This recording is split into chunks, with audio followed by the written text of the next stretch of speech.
Welcome everyone to one special episode in English. Someone that's gonna be talking with us in terms of like joint ventures in large apartment complexes. Right now, the industry is going through a different stage in our careers, and a lot of people are not really confident and different strategies. So our guest today has a great approach in terms of like to be how to be able to make deals in this environment through joint ventures. So he's going to be back with us in a few seconds.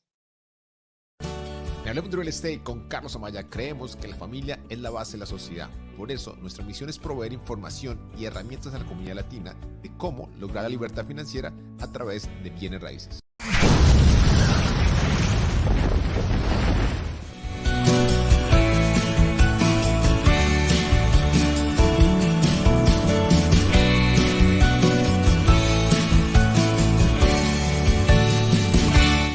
Okay, so without further ado, my friend Team Best. Good morning, team. Hey, what's going on, Carlos? How you doing, buddy? Man, thank you for taking the time. I really appreciate it. We had a conversation a couple weeks ago, and I really enjoyed it. And I was like, man, we need to record this. So sometimes you have this conversation, they're like, man, I wish I had a camera right now. So let's do it again. How's everything with you? Good. Hey, I hope that I say the same things again that we said when we were talking You have before. to. You have to. Well, it's a different environment over there. We were like a nice setup. You're having some coffee, so I forget to ask you to get some coffee. But yes, I'm sure you're gonna give us that and more. That's what I'm All expecting. right. Yeah, let's see. Let's give it a shot. Let's see how we go. So let's start from the beginning. So just can you share with us? I know where you are, but where you are right now, and then we can just dive into like how do you start in real estate, all the different path. And I love it because we have some similarities in terms of the path that you took, and then we dive into our multifamily, which like I said in the intro. Right now, so many things are going on, and so many people are having a hard time. So people are getting out of it, and some people like you are making the best out of it. So how did you start in real estate? And then where you are right now? Yeah. Yeah, so right now, guys, I'm just north of Charlotte. I'm in my home office here in Huntersville, North Carolina. So if you guys don't know, if you're headed up 77, Hunters. Okay, you got frozen there. Okay. By the way, by the time the team connects back, one of the things that I Do we? realized since I moved here, we lost the connection. Oh, and I was gonna say since I moved here from New York, one of the things that I miss from New York, which is not that many things, are the Wi-Fi. No, I'm sorry, the fiber internet. The Verizon was like fast, like crazy, and super reliable.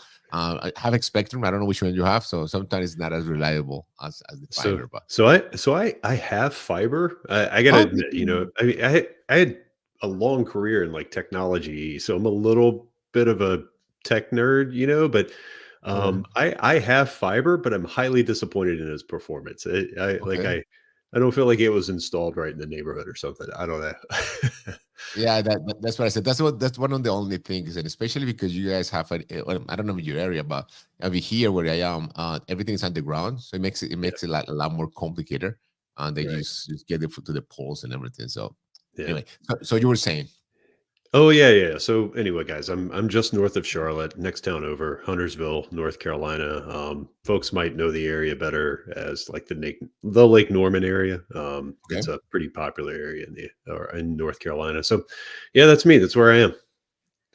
amazing. So it's a beautiful area. The Charlotte is one of the nicest places. I always said that when you live in New York, you always think it's New York in Florida, like Miami, Orlando, the parks, and nothing on the in between. But then Yeah. when I moved here, like man, I was I got surprised. I was surprised with how beautiful it is and how nice the people are. So it was great. Yeah, it's funny you say that because I've been here my whole life basically, and even growing up, even 20 years ago, 30 years ago, we always had a term a lot of Northeasterners move down to Florida, and then some of them come back to North Carolina because so we've always called those halfbackers. Yeah, They go down to Florida and then they come halfway back and they end up in the Carolinas because they get down there and like, man, it's hot. yeah. It's and they're like, I really want to find somewhere with four seasons, so they come back to North Carolina, right? So And that's one of the selling points for my wife because she wanted to have the four seasons. Yeah. And I was the one who wanted to go to Florida, especially because of the group that we both belong. The Go Abundance group there is Yeah. large. Yeah. But God had another plans, and His plans are always better than ours. And He brought me here. So, in terms of your plans, how did you get into this? You said you have a background in technology. So, how did you get from technology to real estate? Yeah, so kind of the real estate thing for me goes, I mean, it's kind of in the family blood. Our family, our great grandfather, stuff like that, farmers, tobacco farmers in the Carolinas, and so we've always owned land, and I remember my mom telling me her talking to her dad and her grandfather, where she was like, he always said land, right? Land is, no matter what happens, if you have land, you have something, right? Yeah. And so that's always kind of been in my head. And then, I worked my way through college and worked in a law firm for a while. And I was in that law firm, and when I graduated, they were having like a little, yeah, like congrats Tim, for graduating party. And one of the lawyers pulled me to the side and he was like, "Hey, man, I'm gonna give you one piece of advice." He's like, "Buy all the real estate you can. Like, start now, buy all you can." And of course, I was a cocky little 23-year-old and was like, "Pff, whatever, dude. Like, I know better. I'm gonna go work in the textile mill and make 32,000 a year and be awesome, right? That's gonna be great." Um, but that always stuck with me. And then pivot, fast forward a little bit. I was working in technology now. I'd gotten out of the textile mill pretty fast, and was working in technology, and started working here at one of the big banks in Charlotte. And one of the guys on my team was running apartments in Canada and buying land in the Carolinas. Wow. I was like, well, I don't know anything about apartments, and I've only visited Canada once or twice, so maybe I'll do the land thing. So I started talking to him about that, and we got into land flips. Mm, That Folks have heard me say this a few times. Like, that went really, really well until it didn't. Um, and I ran into that wall in the real estate world called 2008 and 9, and kind of lost my shirt and then some in that whole thing. But man, the bug was there. Like, I had seen what it could do. I knew if I avoided like some really dumb mistakes, like, guys, 2008 and 9 is what it is, but that was all created through basically, dumb human mistakes, right? mm, That situation, right? And my situation was no different. I had done some dumb things that I just didn't know better as part of the whole land flip thing, and mm, put myself in a risky position that, quite frankly, I look back on it now, I'm like, if I had had someone with a little more experience than me in my ear, maybe I avoid that whole thing. Even as bad as '08 and 9 were for the real estate industry as a whole, I probably could have avoided it. And so, the bug was there. I cleaned up that mess, and then coming out of it in like 10 and 11, got back into doing some other stuff in the real estate world.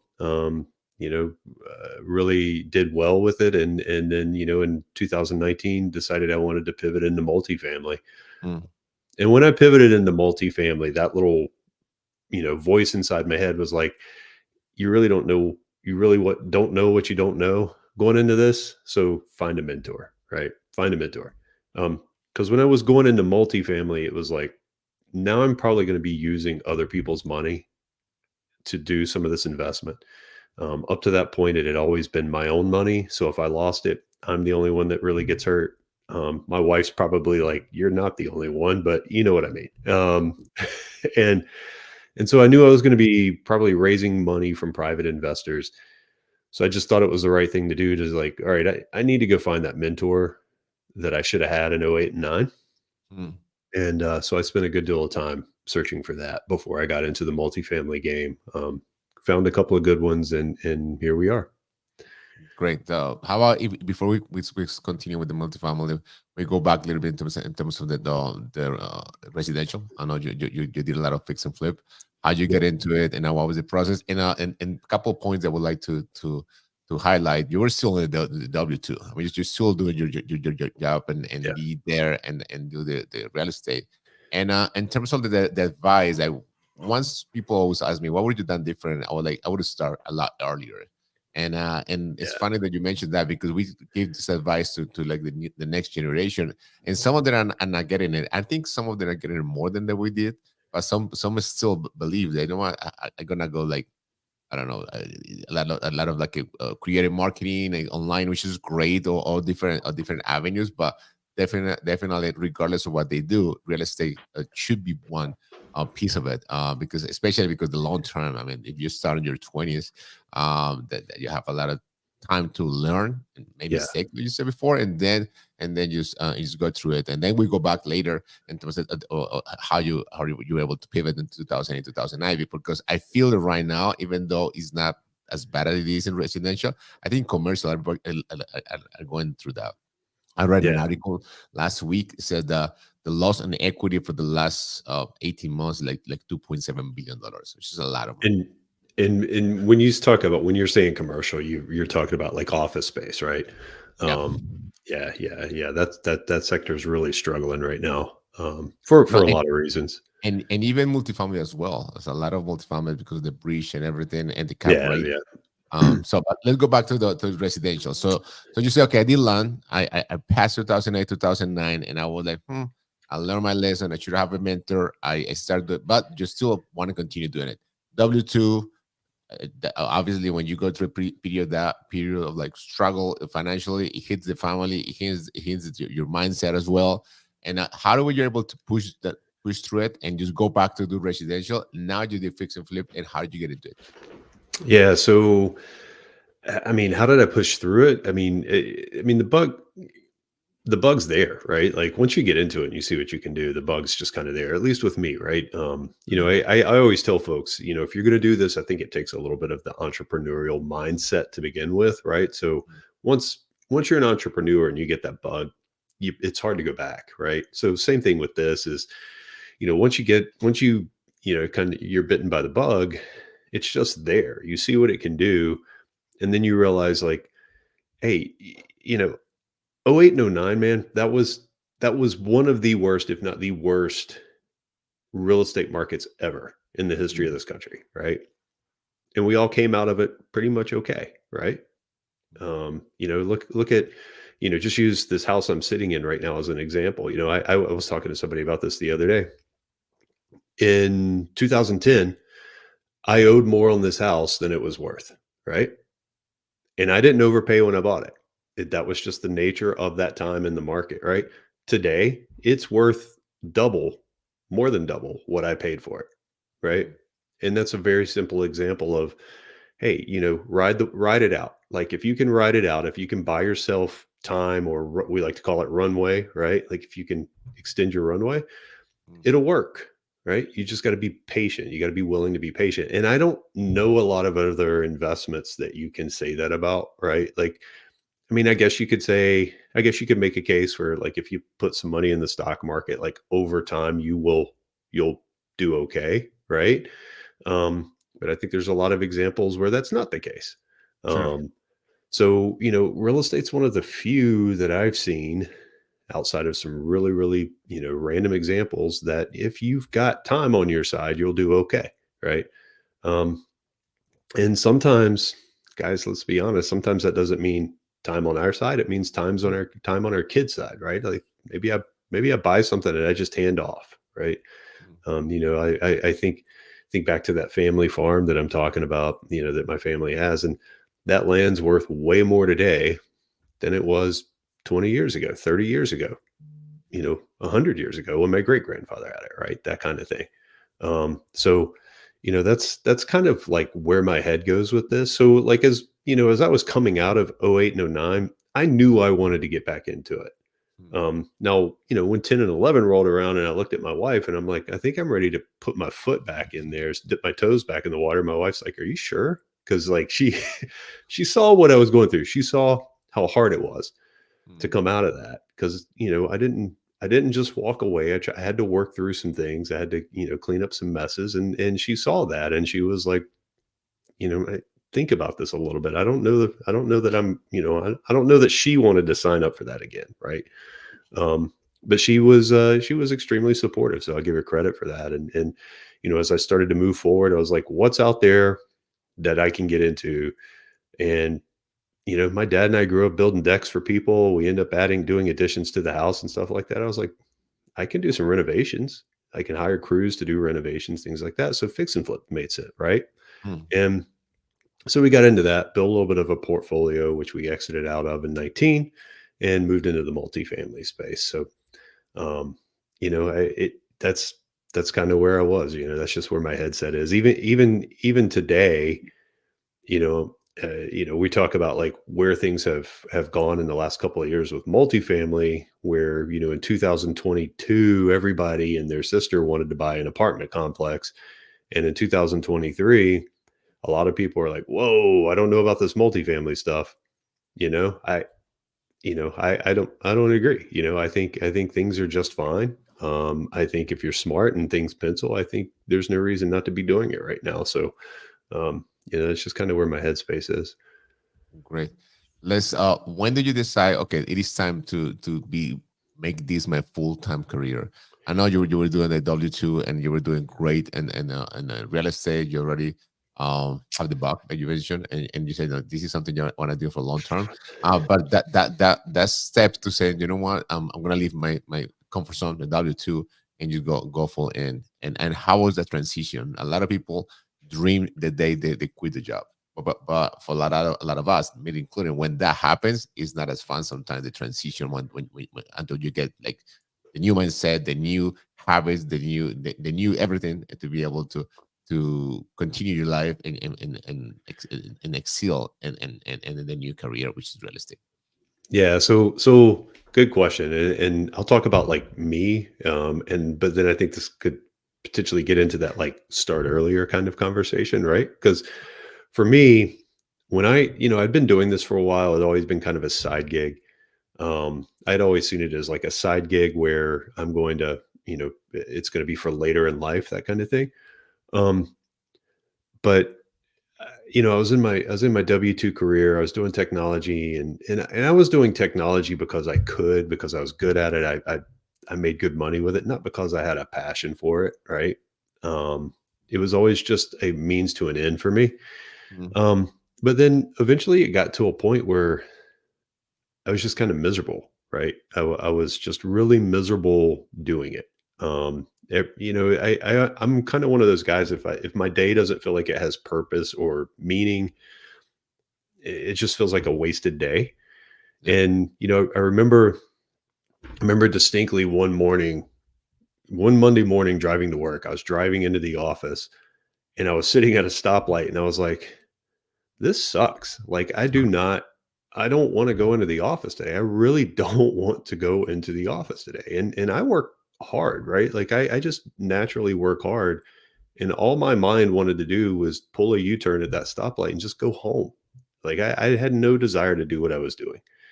And fast forward about a week later, my wife just kind of looked at me and she was like, "You're not much fun to be around. Like, I don't know what you're gonna do, but you need to do something different." And so when she had kind of at that point, she had kind of like, I don't know, it set me free, I guess. It like made me realize she doesn't care how much money I bring home. She just wants me to be more enjoyable, right? A happier person. So, And that was the notch that you needed, like the little push. yeah, because I'd always had in my head that like I needed to provide, and guys, don't get me wrong, my wife works and she works very hard. She does very well. But I always kind of felt like I needed to provide a certain level of lifestyle for my family, right? I felt that responsibility. And to have my wife just be like, I don't care about that. Like I really don't. I just want you to be happy. I want you to be enjoyable to be around, right? I want you to be the guy I married, basically. So that nudge, that freedom kind of put in my head like, okay, I can go do something else. And I knew there's something else I wanted to do. I wanted to go do this, right? And but then I kind of realized too, I think there's a happy medium, right? I've always told people like I can suffer through whatever as long as I know there's an end point, right? Mm. Like, I when I was doing triathlon, I knew the day was going to be hard, but at the end of 140.6 miles was a finish line, and that's all I had to get to. I had to get there, right? Same thing, in the W-2 world, it just felt hopeless because it felt endless. But I knew that if I was like, okay, in 2 years, I'm going to work my ass off in real estate for 2 years, and I'm going to build something that in 2 years, I'm going to be able to walk away from this. And all of a sudden, my day got better, right? All of a sudden, my day was better because it didn't feel like this endless hamster wheel, right? And, I did. I put a timeline on it and I said, December 31st, 2021, I'm out. I'm leaving. And I just part of that too freed me up from this idea of like I'm going after promotions at work anymore. So I hate to say it, but I went from the guy who's like trying to go above and beyond to the guy who's like, I'm going to do my job, I'm going to do it well, but I'm going to clock in at 9, I'm going to leave at 5, right? And from 5 a.m. to 9 a.m., I'm going to do real estate, and from 5 p.m. to 10 p.m., I'm going to do real estate. And I would do my job, and then I would do that on the side. With this whole idea that in 2021 I was leaving. So that's kind of how we got there. That's great, and I think one of the I always ask all the our guests, and I'm gonna ask you a question later. What is your differentiator? How come you can make the thing that you have done? And I don't want the answer for you right now, but I wanted to share a lot of the answers, like because I have my wife support me, so that's huge. I mean, having Huge. a wife that's a game changer. The wife that said to you, I want to see you happy, because I have the same conversation with my wife, and I was like, so let's put a deadline. And she was the one kind of push me to move, and used to be able to do this full time. So you get into so. Kudos to them. Thanks. Yeah. Definitely, it's the main reason why we do what we do. And sometimes they believe in us more than we believe in ourselves. I don't know if that's your case as well. No, man, I could not agree more, Carlos. Like, I mean, I know guys. You mentioned the group abundance, like, and we see some guys in there who are highly successful, and some of them don't have that support of their spouse, right? Like their spouse is like, why are you sitting in your office on Saturday morning doing work, or why do you have to hit the right, whatever. I always look at that and I'm like, man, that's got to be tough. That has got to be so tough because my wife, I mean, other than us kind of working around each other's work schedules, for the most part, if I have to go do something, she's like, go get it, go on, and when I tell her, hey, I made 100 grand on this project over here and I'm getting ready to throw it right back into this other one, she's like, I saw what you did with 50. You made it 100. Go throw that 100 in and make it 2. She believes in me and she Yeah. supports me. And I don't know how folks do it if their spouse does it. I really don't. So yeah, man, I'm right there with you. Yeah, definitely. Because in every industry, but in this one, you have like those great days, obviously, but you have a lot of the other ones that not as great, and that support encouragement is much needed. Um, Multifamily. So you say, okay, I want to do multifamily. You got a mentor. You start doing it.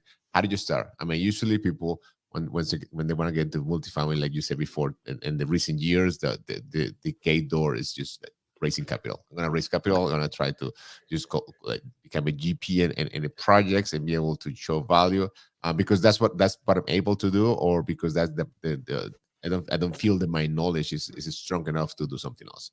So in your case, how do you do it? How do you do it? Yeah. So I don't think I was any different. I think I went about it maybe a little differently than some because Mhm. what I knew I could do is I knew I could I knew I could see potential in properties, right?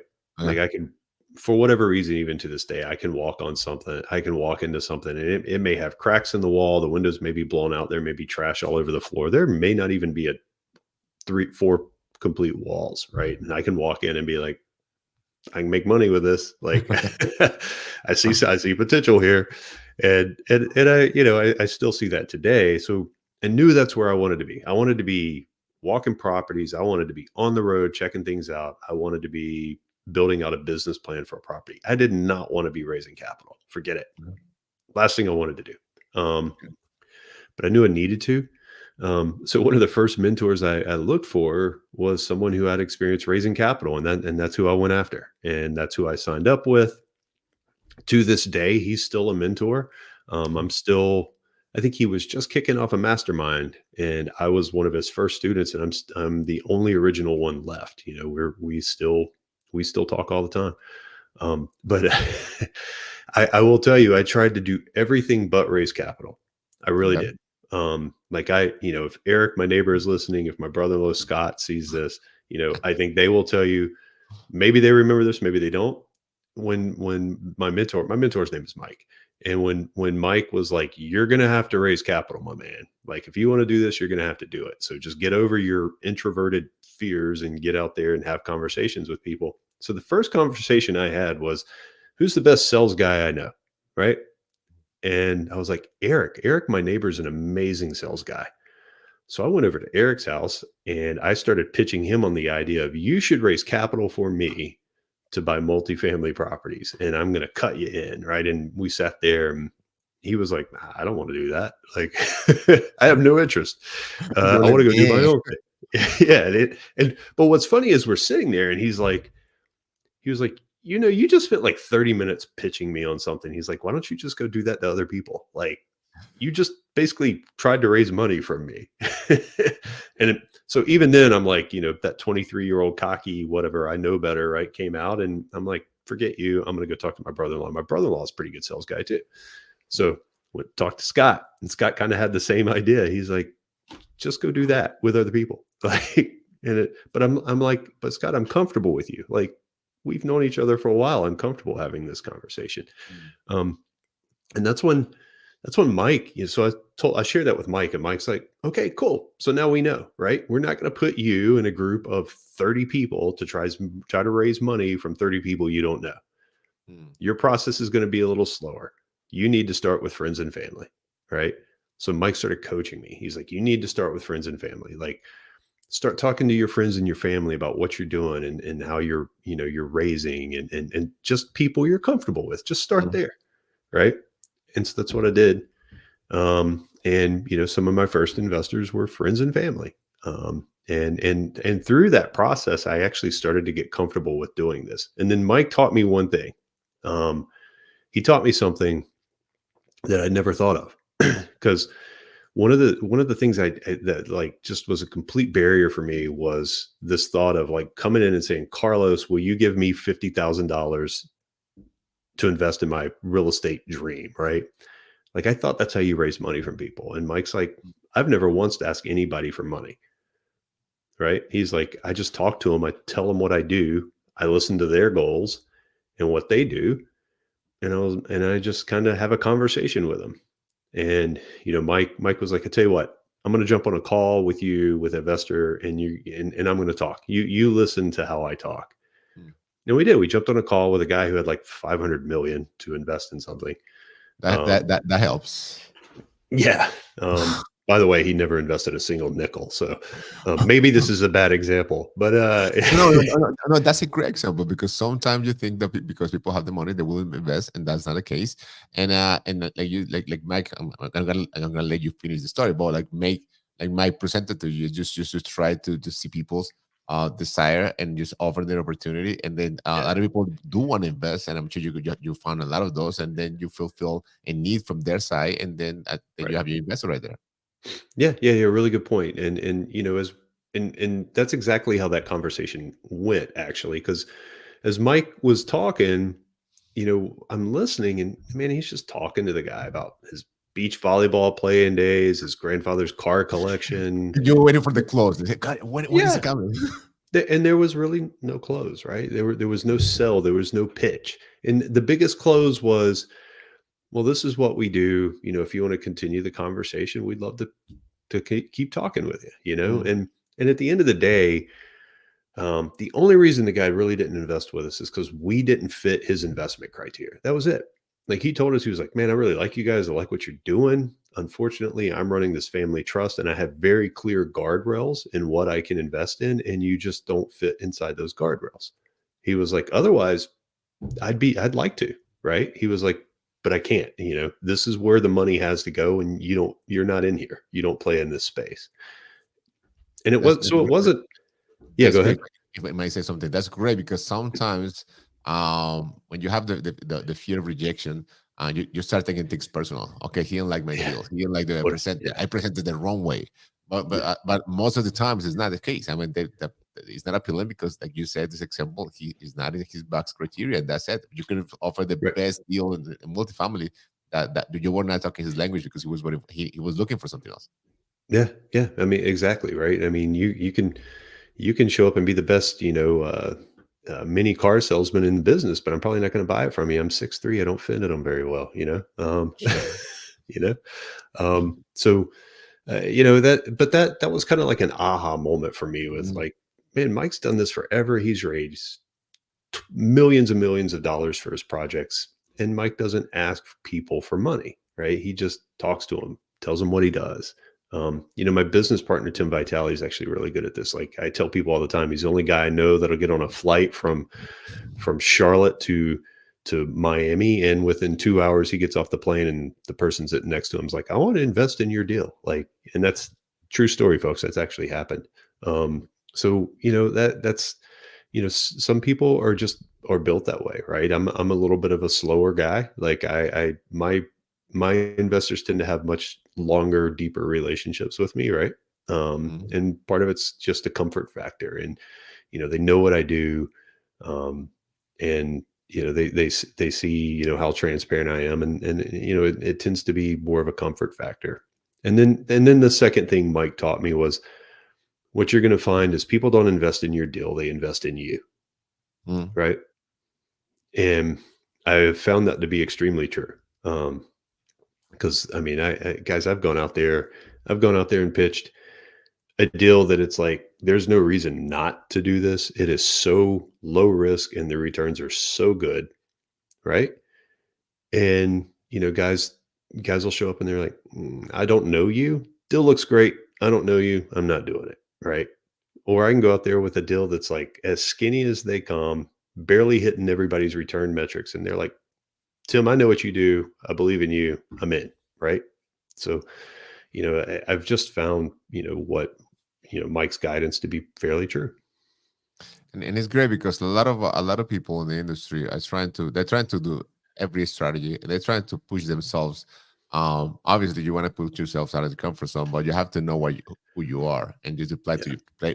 you play to your strength, and instead of just trying to put yourself in a position that you're gonna set yourself to failure. And that happens a lot. Like I know people that are super scared with numbers and everything, and they start doing like fix and flip, and they have like horrible time.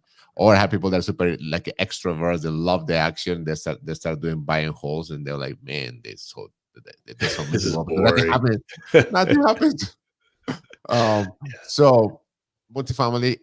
When and how did you find your partner? I know you just mentioned team, the other team, Vitali, and then he was, I guess, here a couple of weeks ago, and I can see the difference, and I can see how you guys complement each other, which is great because sometimes when you tend to partner with someone, you tend to find people that's similar as you are, which is great because you're gonna have great conversations. But unfortunately, you're gonna stay in the same position, and you're gonna miss a lot of opportunities, or you may just do too risky of a projects because that's the way you both are. So how do you find him, and how do you guys complement each other? So a couple of things. I'll give him credit. Like I talked about how he can get on a plane and do what he does. He's also not afraid to just like reach out and invite himself to dinner, that kind of thing. Mhm. So the way the way we kind of met each other, I don't know. I need to go talk to him about this. Like, how did you find me, Tim? Because like he found me on Facebook. I don't know why. I don't know how. Maybe just because we were both in the Charlotte area at the time. I'm not. I've never asked. Now that I think about it, but he was reaching out to me on Facebook, and this was He, he, during he had COVID. he had pictures of your face all over his room. He has like all the different maps. Just to try to chase Yeah, you. I have seen the Tim Shrine. I'm just kidding. But no, he was reaching out to me on Facebook, and I was blowing him off. I really was. I was just like, I got other things going on. I don't really want to get together and chat or whatever. And Mhm. and then finally, after I don't know, like I don't remember how many times he connected with me. One Saturday, I just told my wife, I was like, man, I'm going to meet this guy for coffee. I don't know him. I was like, I'll be back in 15 minutes. Right. Like, I'm pretty sure I said something like that. And I go meet Tim for coffee. And like 4.5 hours later, my wife's texting me and she's like, are you okay? Like, You get kidnapped. What's going on? yeah, yeah. She's like, are you okay? And I'm like, yeah, I'm just sitting in Starbucks talking to this Tim kid, like that kind of thing. Uh-huh. And we just sat there, we chatted, like we just talked. And folks, if you, folks that know me, like if I don't know you, getting me to talk and just have that kind of conversation with you, it's a special talent. Like I don't just sit down and talk with strangers normally, right? I know And that. yeah, Carlos had to get me to warm up to him. Yeah. Um, And I was like chasing you, but yeah, yeah. He would. I didn't have your picture in my bedroom with throwing darts like team did, but yes, I chased you. And it's Carlos. It's funny you should mention that because now that I think about it, it's like, yeah, Carlos was like he was on me to like get together for coffee. Even though I think when you and I had met, I was like, yeah, let's get together and chat, right? And then it's Yeah. like you find that you got to ask me 7 times to get me to show up. It's like so, And and that's it's part of nothing. it, and that's part of business. I'm sorry to cut you off, but that's what happens. Sometimes people Yeah, like say, I'm not getting the deal, or I'm not getting an offer, or I'm not getting a response from like anything, attorneys, contractors, business partners, sellers, and it's because we don't try hard enough. Obviously, we don't want to be like an annoying person, but like and hopefully I didn't annoy you when I was texting you, but you always have to follow up. And how to have a Robert Helms last week as a guest, and it was the same thing. I met him a couple years ago, a couple different events, and then we had a conversation. He said, "Yeah, I'll be in the podcast," and then I said a couple of texts, and then I followed for time by like a couple months, and then I don't know, I got replies. Yeah, let's do it. So yeah. that's something that it also applies not just to have a conversation with someone like you, obviously, but like they used to make deals. Some people that they don't follow up like long enough to be able to make the deal happen. Well, and Carlos, I think this is good for somebody to hear, right? Like when you and I were talking face to face that day, Mm. um, when you said let's get together for coffee, like genuinely, I was like, yes, let's do that. Like Yeah. I want to, I definitely want to. Mm. I just left that event that we were at and got really, really busy. Right? It had nothing to do with you. It had nothing to do with me trying to blow you off or anything. I just got really busy and then, you were following up with me, and then you just happened to hit me on a day when I had 2 seconds to be like, "Oh, yeah, that's right. I do wanna meet Carlos for coffee. Let's do it." Right? And so it had nothing to do with you. It had nothing to do with anything like, you bugging me or anything like that. It's just I just got busy, right? And sometimes that's what happens. Like with Tim as well, that at that point in time, I was really busy. I was trying to get things kicked off. I was trying to build relationships with like the folks I knew I needed to, to find deals and do deals. And it had nothing to do with Tim. I was just busy, right? And he just happened to continue and just like you, he hit me on a day when I was like, yeah, yeah, yeah, let's get together for coffee, right? Let's do that. And so Carlos, you bring up a really good point. Like folks don't take it personal. Just Mm. continue to follow up with that person. If you want to talk to that person, keep following up with them, right? You asked me about partnerships. I think that's how this started. You Yes. asked me So about after those 5 hours, you got a conversation with the other team, and you said, you know what, this guy is. I mean, you found something appealing because you stayed that long, and what I happened just next? enjoyed talking to him. Like I Yep. enjoyed talking to him. And sometimes that's what it takes to establish a partnership is like, here's a guy that I don't mind talking to on a daily basis, right? And Definitely. and that's I think that's a huge part of it. And then it gets a little deeper than that. It's like, Mm. are we going to step on each other's toes? Are we trying to do the same thing? Because I will tell you, like one of my first partners in this whole multifamily space, I found that he liked to do everything, right? Mm. He liked to do everything. And guys, I can be guilty of this too. I think this is natural for entrepreneurs sometimes. It's like, just Mm. give it to me, I'll do it. And he's that way. And we stepped on each other's toes a lot, right? It was like, I mean, there was times when I'm like, I don't know why you're responding to that. I got it. And I'm sure he felt the same way because I would do the same thing to him. So we were just doing the same things, right? Mm. Well, Vitali and I aren't like that. Like, I want to do this. He wants to do that. It complements each other. And we step on each other's toes from time to time. But for the most part, he does this and I do that, and it complements, right? So, but And what is that? So, what is that you do? What is that he does? I really like getting out, talking to Mm. buyers, talking to sellers, walking properties, looking at the business plan, like trying to figure out what I can do with this thing, and then checking on them through the progress. Like Okay. I love to be like, I think we can do this. Okay, we bought it. Now we're going to do that, and then checking and seeing that whole idea come to life. Right. Mm. I love that. Absolutely love it. And he is more of a, I want to go out and be in front of people. He gets really energized in front of people. I don't. Right. You put him at an event. We just went to an event this past weekend with 300 people. Dude, he goes to that thing and you just see the light come on. He's like, I'm in front of people, right? Like, and he's He feels ready to like go.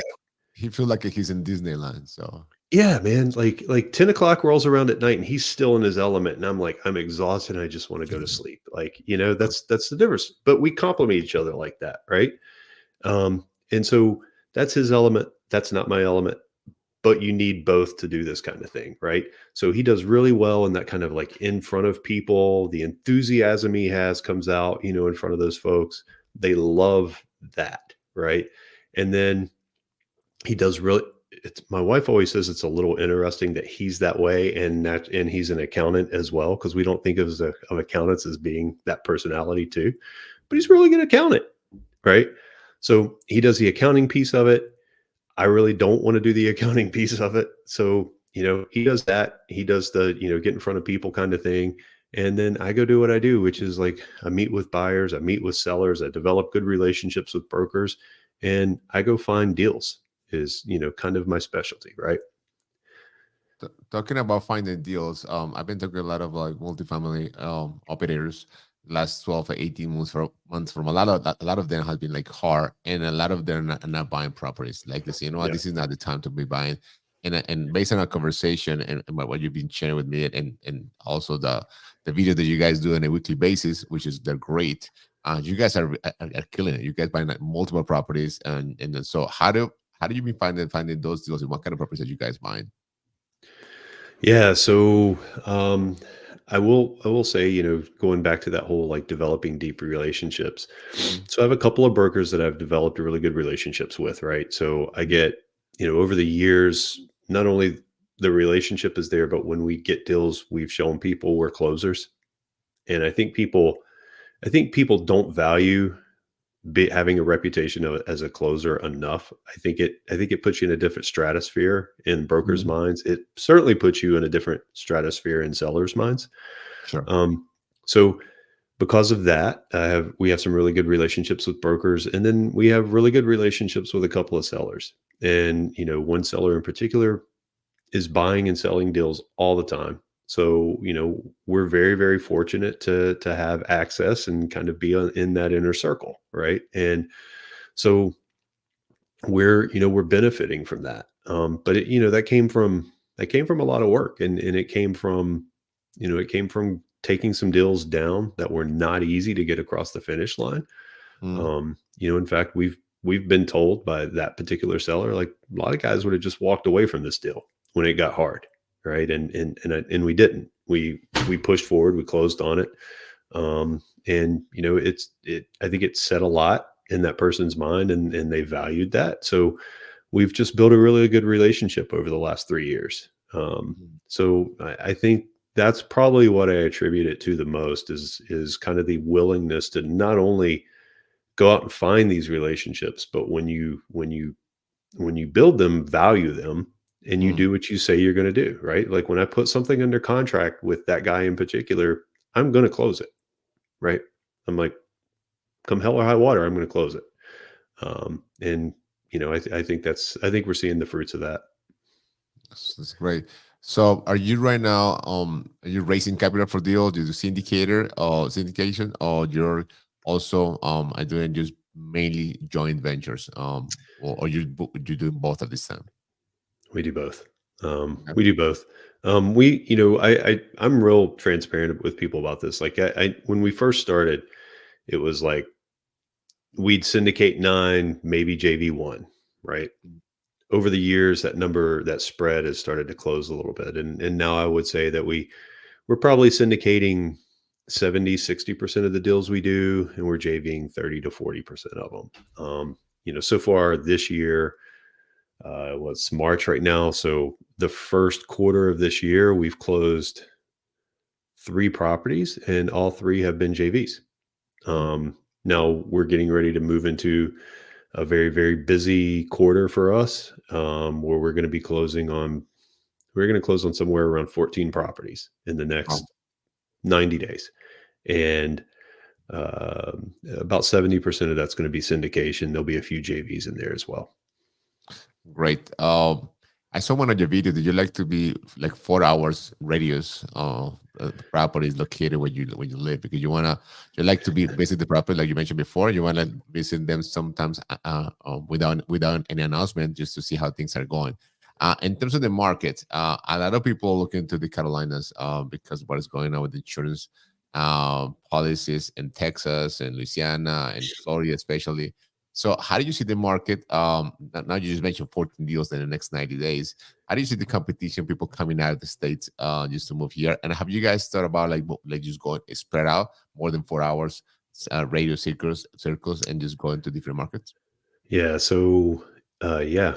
Um, Last year we did. Um, when we first started, the first 3 years, it was all within 4 hours, with one Okay. exception. We had purchased something down in Mobile, Alabama. Um, that was obviously well more than 4 hours from here, but that was the one outlier. Everything else was within that 4 hour radius. Um, but in 2023, we expanded in a big way, much further than 4 hours from here. We'd identified a market through mentorship and partnership. We identified a market that we felt very good about. So we expanded our presence in Alabama and we expanded into Mississippi, Oh. um, which is way more than 4 hours. And and part of that was, you know, I can jump on a plane and be there in 2 hours. Oh. Um, when we were first starting out, limited budget, really needed to be able to utilize cars. So we kept it to 4 hours in a car. Over since we've expanded and we're having some success. We're able to be a little more. We're able to expand our modes of transportation a little bit. So I Mm. can jump on a plane. I can pay $700 for an airline ticket, and I can get on a plane and I can go down to Mississippi, spend 2 days, and get back. Um, and so that's kind of expanded our buy box a little bit, but we're still heavily focused on the Carolinas, for the reasons everybody knows, right? Like the population growth here is great. It's very landlord friendly. The rents here are strong. It's one of the best blends of cash flow and appreciation that I've seen. A lot of markets have appreciation, a lot of them have cash flow. Carolinas has a pretty good blend of both. Um, and then too, I mean, over the last couple of years, since all the nonsense of 2022 has kind of settled down, over the last couple of years, we've seen things really become much more reasonable in the Carolinas.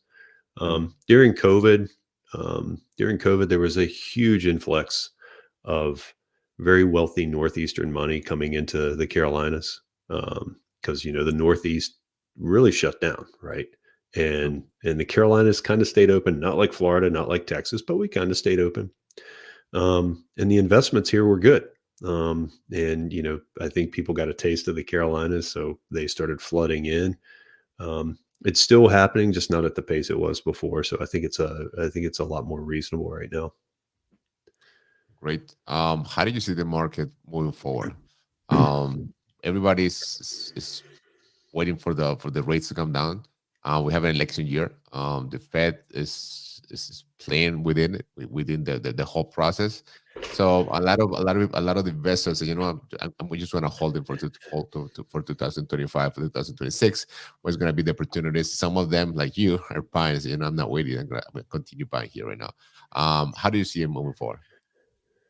Um, Man, I've been so wrong about the whole rate thing over the last 18 months, man. Like I'm gonna tell you right now, they're gonna come down, right? They will come down. If I say it long enough, it'll be true, right? Like, so Mhm. I'm gonna stick to it. They're coming down because as soon as maybe I should do this because as soon as I say they're going up, they'll come down. Yeah. So maybe I should do that. But no, I think they're going to come down. I'm like everybody else. I believe it's an election year. I think they play the politics game. Um, I also think the Fed is very reactionary rather than proactive, and they deal with, outdated data, lagging Yeah, indicators. So, the fact that the Fed, this last time was like, we're going to hold them, we may actually not lower them, whatever. I think they were silly to think there wouldn't be a bump in the road somewhere along the way. yeah. So I still think they're going to come down, but regardless, I don't really care. To be Mhm. honest with you, rates are just one piece of it. And I tell people all the time, there's the saying. If you guys haven't heard this, it is a saying. I didn't just make this up. It's marry the asset, date the rate, right? Yep. And I really believe in that. Like, if a deal works at 9% interest, 10% interest, and it's in Charlotte, North Carolina, I'm buying it, right? Because it's in Charlotte, place is growing like crazy, and I'm if it works at 10%, I know it'll work at 7%. It'll really, really work at 6%. So I'll buy it and I'll sit on it until the rates start to drop. Same thing with insurance, too, by the way, guys. Like, in some of these markets where insurance is, tripled, quadrupled in the last 2 years, that's not sustainable. Will it come back to down to where it was? No, I'll never tell you that, but it's going to come down. So it's one of those things. I'll give you an example. In Mississippi, we're paying almost $2,500 per door. Wow. See, I saw your eyebrow go up. Some people that won't resonate with. Some people that won't resonate with. So, folks, I'll give you a little bit of context there. 3 years ago, you were probably paying 700 a door, That's what I was right? thinking. Yeah. So 2,400, 2,500 a door. Maybe it goes up a little bit more. I'm going to bet you it's going to come down some. And so this deal works at 2,500 a door. Guess what this deal is going to do at 1,700 a door? It's going to be a home run. I'm wrong. Um, Yeah, I'm with you. The challenge that I see is still, but not a little bit better. The sellers' um, expectations. They yeah, still now a little bit more, but they're still thinking that we are in the 2022 on numbers, and then with the rate that we got there. So I, that's what I see the most the struggle. I think you're starting to see that change a little bit. Yep. In fact, and you know who you are. I talked to you yesterday, and if you're listening, and he's in Charlotte, I had a conversation with one of my broker buddies yesterday, and I called him, and he didn't say hello. He answered the phone, and he's like, "Multifamily's back, baby." Like, that's what he says to me, and I don't disagree with him. But one of the first things he said was, "Sellers' expectations seem to have finally reset," Mm, and I don't disagree. I think they have. I think they have. There's a portfolio that's on the market right now that, like, 3 years ago, the guys wanted like 180 a door. And even then I was like, you're crazy. Like, 180 a door for that here? No. And I think today they're at like 130, mm, 135. I don't know the exact number, but better, right? And definitely. yeah, and I think sellers are starting to realize that, right? But here's the crazy thing is some people will use that right there as an example of all multifamily markets crashing. No, because remember the difference there is they didn't sell at 180 a door, right? So nobody bought it at that. It would be crashing if somebody bought it at that, and today they could only get it at 130, right? So Yeah. I'm simplifying a little bit, but you guys get the point, right? No, no, So I agree with you 100%. That's what happened in the media, in right. residential as well. Oh, the market's coming down 20. Well, it went out like 35, and with the COVID happened. So we are within. It's still higher than when it was before COVID. So Yeah. Yeah. it's not And it's not gonna have a crash. yeah, and what that's the thing that was like because I did some single family stuff, I still track it. That was the thing that was kind of getting me last year, right? Like, you kept seeing like multifamilies crashing, I mean, not multifamily, sorry, single families crashing, single families crashing. I'm like, it's not crashing. The prices are holding. It's just their days on market are increasing, which, by the way, yeah, I mean, during COVID, right? You remember this? Like, you would put something on the market Friday and you'd have 15 offers by Sunday. It was under contract Monday, right? That's crazy. I mean, absolutely nuts. So 30, 60 days on the market's really not unreasonable, folks. It's really Yeah. not, It's, it's, right? it's it's funny because not that many people went through like 2007, 2008 when I remember at that time when I was back in Westchester County, and we have markets that the absorption rate was like 14, 16 months. And Yeah. that was what it was. And Right. at that point, people were saying, a healthy market was between like 4 and 6 months. So that was Yeah. healthy, that was normal. But then Yeah. people that just got into the market the last 5 years, is for them normal is just like 30 to 60 days. And Yeah. even less than that, 30 days. Yeah, and no, 15 offers aren't showing up in 3 days, and what you put on the market at 700 is not selling for 950, 3 days later. Like that, no, that's not happening, but that was unreasonable, right? That was just crazy. And so now what you're seeing is, people think it's crashing because somebody puts something on the market that's worth 850, they throw it on the market at 899, and within 2 weeks, there's a $15,000 price reduction, and they're like, "See, told you." And I'm like, that doesn't mean anything. it's still Totally. it's still only worth 850, and they're trying to test the top of the market, and they gave it a little while and they said that's not going to work. Let's lower it a little, right? Yeah, So totally. that's not the signs of a crash. That's great. We can be here for the whole morning, and I want to respect your time. Definitely, I would love to have you back again because we have so many other topics I want to talk to you. But I also would like to ask you a couple of questions about your personal side. I used to know you a little Sure. bit more. Hobbies. I know you said you are super, like, I mean, you have a lot of your mentality in business. I think is a reflection of your mentality in the sports. I mean, and triathlon and the mindset of the endurance and knowing there was a long term and a long game instead of like 100 meters. What are your hobbies right now? Oh, my hobby. So a lot less lately than there were. So you can see. Oh, I got it right. You can see a couple hanging on the wall behind me. Although I have to admit, guys, they've been collecting dust a little bit lately. I have not been picking them up as much as I would like. Okay. Um, so playing guitar is a hobby of mine. And guys, my hobbies change a little bit. Right now, I'm just really, really focused on any free time I do have, making sure I enjoy the last couple of years that my daughter's here at home. She's going to be headed off to college in a couple of years, and so I just want to make sure that I get to enjoy these last couple of years with her here. So I'd really say my hobbies right now are family and playing a couple of chords on the guitar when I get a moment. That's great. We have a pending pickable Yeah, pickleball. Yeah, we have to play. yeah. Vitali keeps asking me to do that too, and I haven't done it yet. Let's practice first, and then you go and I keep tell you like what, I'm gonna stuff. I'm gonna I'm gonna train in secret with you, and then I'm gonna go to Wilmington and I'm gonna kick his ass. How's I that? was gonna Right? say that we're gonna edit this part so he doesn't see it. He doesn't see. Okay, can you recommend us a book and a movie or a series? So a book that you say, that book is worth it to read or to listen, and a movie. I don't know if you're a movie person or a series. One of those two. Yeah, so book movie's gonna be hard for me, but book I would say, can I give two? Sure, Um, definitely, yes. so they kind of go together. One of the ones that really kind of opened my eyes a while back, about 10 years ago, was the 4 Hour Work Week, right? Mhm. And guys, it's not really about working 4 hours a week. So don't get caught up on the title. And you Yeah. ruined it. People were like, man, 4 hours. I want to work 4 hours a week. So Yeah, anyway, so 4 Hour Work Week, Tim Ferriss, go perfect. check that one out. And then Who Not How. Always forget the author of that one. I think it's Dan something or Benjamin Harder and Solomon. Dan yeah, Solomon. Dan Solomon. yeah. I think you're right. Yeah. So Who Not How, and it kind of complements, right? Like Yeah. 4 Hour Work Week. Read Who Not How. They kind of go together. Um, those were kind of game changers for me. Yeah. Um, in a movie, like we're just talking about a movie I like. Is that where? Yeah, movie or series. But by the time you think about it, I never made the correlation, the relation between the 4 hour week and the who know how, and it makes a lot of sense when he talk about those VA when VAs were Yeah, not a thing at that time. It was because it was a long time ago.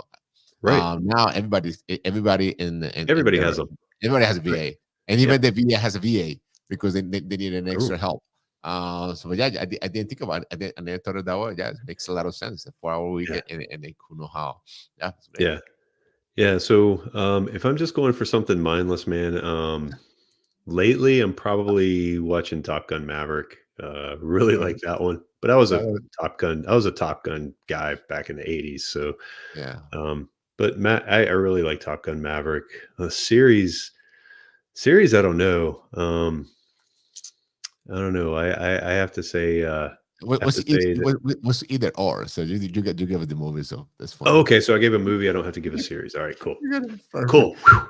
So, so that was easy. So I already mentioned it before, but what is your differentiator? How come you were able to survive 2008, 2009? I mean, survive in the sense of business because the ones that are still here, we survived it.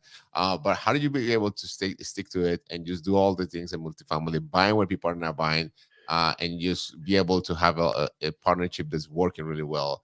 And be able to balance that with your family as well. What are your differentiators? How come you're able to do that and a lot of other people are not? I got it. I'm gonna read it to you right here. Is for me, it always comes, guys. You guys are gonna think this is like some pie in the sky stuff, but it's huge. It is absolutely huge, and it's my why. It really is my why, and my why Okay. is my wife and my daughter, Okay. right? The reason I say that is a very good quote here, and it says, "He who has a why to live for can bear almost any how." Right? So Yeah. if you have a substantial why, you can get through anything. And I truly believe that. And I get to see my why every day. And, I just have a really, really strong passion for setting my daughter up a little bit better than I was. My parents set me up better than they were set up. And I just feel like I have an obligation to do that for my daughter as well. So I think it's my why, man. It's what gets me out of bed and it's what makes me show up no matter how much I fall on my face. So yeah, I gotta go with that. I love to hear that. And that's one of the Tony Robbins. I don't know if you're and his ecosystem, he mentions all the time, have a strong why. And then Yeah. do what you do, just take massive action. But have that why that's gonna push you through to the things that you don't want to do. I am not in Tony Robbins' ecosystem, but it makes me feel good to know that he says that too. Yeah, he says, I know about a guy who called Tim Vest, and then I think he uses as example. You should get like a royalty because of that. Dude, if he ever says my name, my head's gonna go like that. Tim, where can people find about you? Where can I know you guys have a weekly podcast, a weekly show with Tim Vitalis. So where can people find about you and just get to know you a little bit more in terms of like So you professional and everything else? Yeah, yeah, yeah. So making moves right there behind me. It's on my shirt. So Tim Vitale and myself making moves. We have a program. We have a Tim and Tim at Tuesdays at 10 on LinkedIn, YouTube, Facebook, you name it. You can find us there. It's 10 a.m. on Tuesdays. And then, you can always just hit me up on LinkedIn. I'm just there as Tim Vest. And I spend a lot of time over there, as well as my VA. Hit me up there and, just reach out anytime. Tim, it was a pleasure. Thank you for taking the time. Definitely we'll have to do it again whenever you're available. And we need to practice the picables and we can just set just to success and be able to beat Tim Vitale in a game. Yeah, exactly, man. We need to practice that and then we'll roll down to Wilmington and No, just no, take them out. let's do that. I told you that maybe Okay. we do it with our wives and we can play. So I don't want you to go. If you can stay back because I want to Sure. just pause the program and just say bye to you All right. in a second. So, guys, thank you once again. It was a pleasure to have our guest today, and definitely it's a wealth of knowledge. And if you guys are looking into multifamily and are doing joint venture, definitely I would recommend for you guys to really listen in again. And it's a lot of like golden nuggets that he shared with us. And stick with us for our next shows. We have a couple of new guests on next week. And as always, God bless you. Bye.